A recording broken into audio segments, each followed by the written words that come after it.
natin ay kadahilanan ay ang pagtanda.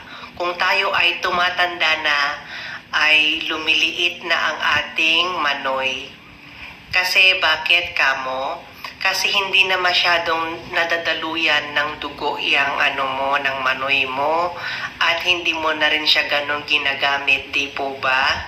Kaya ang manoy ay lumiliit po talaga pag tayo'y tumanda na. Yan lang po ang una. Pangalawa naman, na pagliit ni Kuya Manoy ay hindi po ito ginagamit kahit medyo bata ka pa. Kung hindi mo po ito ginagamit, kung hindi ka active sa sex sa iyong partner, sa mga mag-asawa dyan, kung hindi nagagamit ni Kuya ang kanyang manoy, ay pwede po siyang lumiit po at pwede siyang pumayat. Opo. At ang pangatlo na kadahilanan ay ang obesity o ay pagtaba. Kung ikaw ay masyado nang tumataba, ay mag-diet ka na. Kasi umiiksi po si Kuya Manoy. Kasi hinihila po ng ating katawan, yung tiyan natin ay lumalaki at hinihila niya ay yung daluyan ng dugo ng iyong manoy. Kaya parang hinihila niya paloob para pag ganyan, papahilain niya ng ganyan. Pero pag weekend, kaya diet pag may time para hindi lumiit lalo si Manoy, maliit na nga, papaliitin mo pa.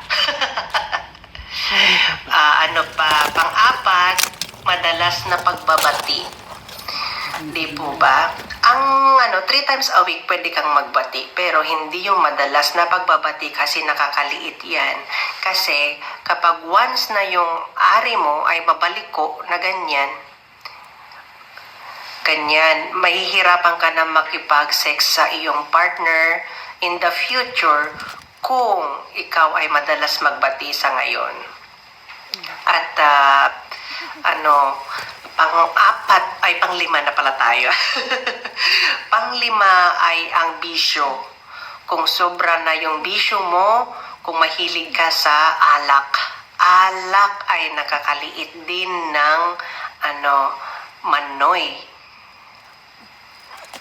Alak, sigarilyo, yung pag-i-smoke, alam naman natin yung pag-i-smoke talaga ay mas disaster pa kaysa sa alak, di po ba? Kasi ang smoke na yan, pwede kang makakuha ng iba't ibang klaseng sakit. Like how many cancer that you can get from smoking. At nakakaliit pa siya ng manoy. Kaya bawas-bawasan mo ang paninigarilyo para hindi rin lumiit si manoy. Ito pa, sobrang pagbubuhat. Yung mga nag-gym dyan na sobrahan ng pagbubuhat. Hindi naman masama ang mag-gym pag hindi sobra. O kaya, pansinin nyo yung mga nagba-bodybuilder. Tignan nyo kung meron pa silang Di ba wala na, sobrang liit na. Pero yung mga normal gym lang, hindi naman siya uurong yan. Kaya, yun lang po ang aking ma-share sa inyo. Sana nagustuhan nyo ang aking vlog for today.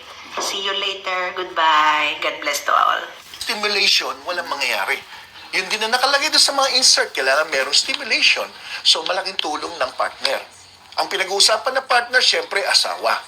Yan linilinaw ko lang. Baka mamaya saan kayo mapunta, mga lolo, ha? So, kailangan asawa. So, stimulation, misis, kailangan naman, during the process of love making, make sure yung ambience maganda. Malaking bagay yun. Alam nga nandun kayo sa fast food Paano mag-i-erect yan kung ingay-ingay daming tao? Kailangan tahimik, madilim, malamig. Minsan yung init ng pagsasama ng mag-asawa nawawala kasi puros yun lang yun. Ibahin nyo ng konti. Minsan, sinasabi ko nga sa Facebook, kung palagi nyo ginagawa sa bedroom, minsan gawin nyo naman sa sala, sa CR, kung gusto nyo sa loob ng cabinet, sa ibabaw ng rep, o ibabaw ng stove nyo. Maski basta may thrill. Ibalik nyo yung thrill. Kasi minsan, masakit man sabihin to minsan, si Mrs. kasi hindi rin nag-aayos. Siyempre, kailangan malandi ka. Konting landi. Doon lang sa asawa. Mag-ayos ka. Subukan mo nga, Mrs., magsuot ka ng tong. Tibak. O kaya, gulatin mo si mister pagkagaling sa trabaho, nakahubad ka dyan. Ay, bahala na kung anong mangyari. Baka sabihin niya, ba't nakahubad ka? Kasi, wala akong pambili ng damit eh. Ay, bibili na lang kita bukas. Sige na, matulog ka na. Okay? So, baka naman ganun, no? O kaya, darling, wala na akong panty. Sige, bibili kita bukas. Iba yun. Pero minsan, nasa pagkarisma. Walang masama na may konting red wine kayo minsan, candlelight dinner sa bahay. Minsan, kayong gagawa ng paraan, mga misis. Ay, kung aasahan mo yung asawa mo, tamad yan. Ako sigurado. So, kailangan kayong gagawa ng paraan.